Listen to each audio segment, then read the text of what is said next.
EVCR, Église victorieuse du Christ ressuscité.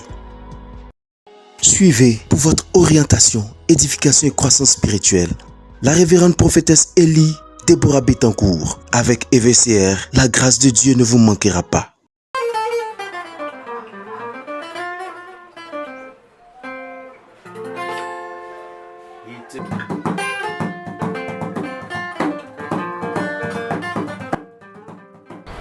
Que la paix et la grâce du Seigneur surabondent sur la vie de chacun de nous. Alors, je suis la prophétesse Déborah Élie Bettencourt de l'Église victorieuse du Christ ressuscité en abrégé EVCR. Nous sommes situés dans la commune de Yopougon, plus précisément dans le quartier d'Agbayaté, Carrefour Basile Boli. Ce matin, il m'incombe encore de pouvoir partager une exhortation avec toujours ma cible qui pour le moment est l'épouse des pasteurs.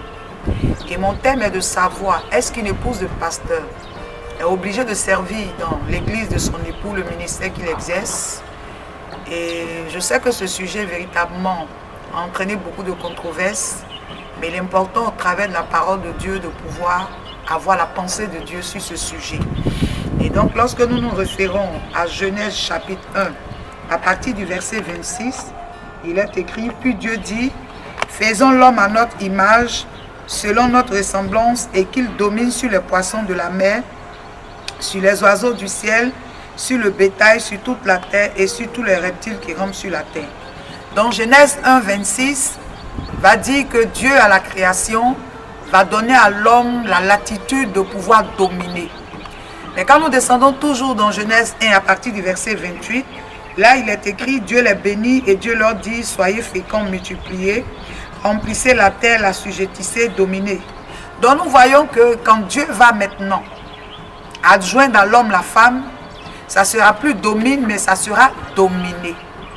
Et quand on se réfère toujours à Genèse 2, verset 18, il est écrit là-bas que Dieu dit à l'homme, je te ferai une aide.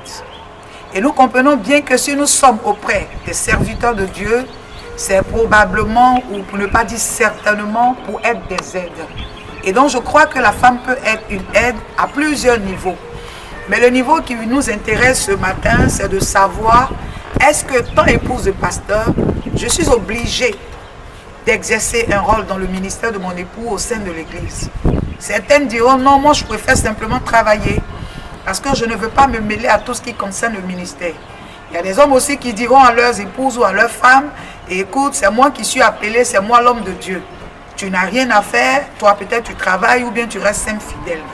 Mais quand nous nous référons au livre de Tite, chapitre 2, à partir du verset 3 à 5, là-bas la Bible nous déclare que les femmes âgées ont pour mission d'enseigner les plus jeunes à pouvoir aimer leur mari et leurs enfants et à pouvoir prendre soin de leur foyer, des travaux domestiques.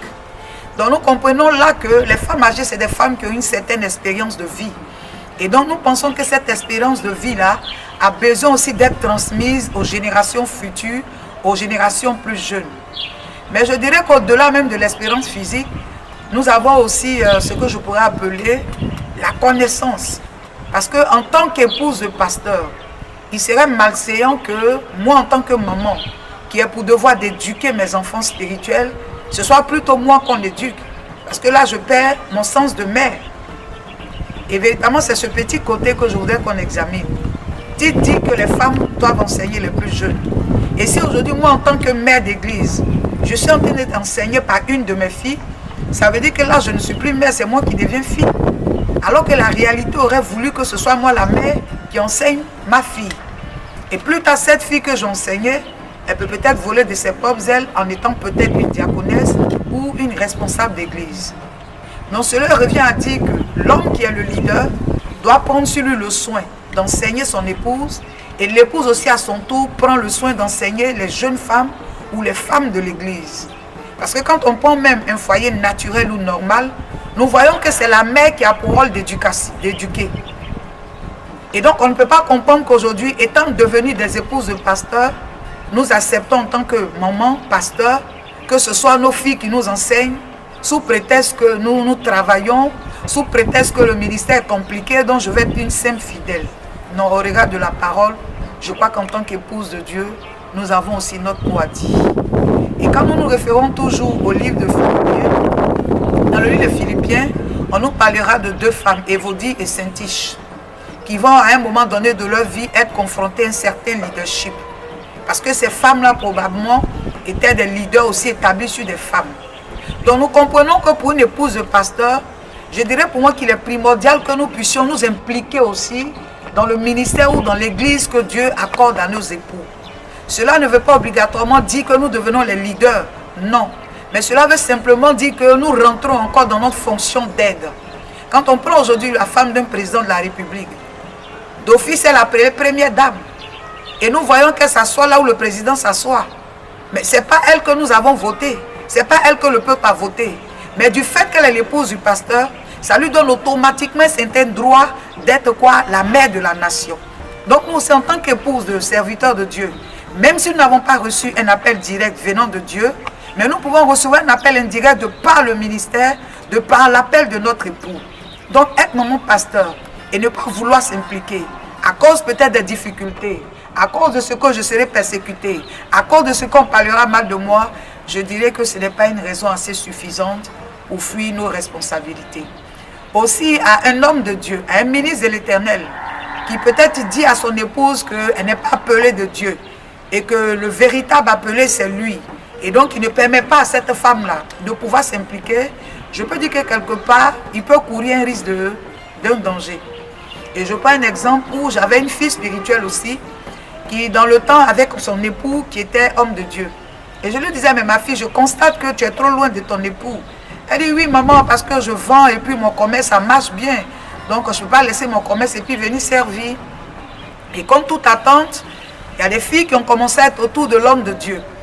Et des intercesseuses qui, selon elles, l'Esprit de Dieu affirme que c'est l'une des intercesseuses, l'intercesseuse principale, qui est la femme de l'homme de Dieu.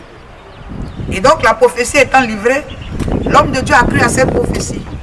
Et donc pendant qu'elle, elle était occupée à vendre, le monsieur aussi était occupé à préparer quoi? Son futur mariage. Et un jour, en tant que maman pasteur, elle décide de venir rendre visite à l'église. Son mari lui dit non, c'est pas la peine. Elle lui dit mais pourquoi? Il dit mais j'ai déjà quelqu'un. Je ne voudrais pas qu'encore on m'incrimine d'être un adultère. Mais qu'est-ce qui a provoqué cet état de fait? C'est parce que je dirais le champ était libre. Et tout champ qui est libre, je pense que la nature aurait du vide. Et donc aujourd'hui, elle a pris place. Et ma fille n'a plus jamais eu l'occasion de regagner son mari ou son foyer. Et donc je vais interpeller encore ici une épouse de pasteur. Je vais interpeller encore une maman pasteur pour dire ce que ton époux dit ou ce que toi-même tu penses n'est pas forcément la vérité biblique. Ce qu'il faudra retenir cet après-midi, ce matin, c'est qu'est-ce que Dieu dit. Et je pense que ce que Dieu dit, c'est que nous devons être aide. Aide à tous les niveaux, que ce soit dans le ministère, que ce soit au sein de l'Église. Que le Seigneur bénisse sa parole et que cette exhortation nous conduise chacune de nous à nous revoir face à notre position. Que Dieu nous bénisse. Shalom, shalom. EVCR, Église victorieuse du Christ ressuscité. Avec EVCR, la grâce de Dieu ne vous manquera pas.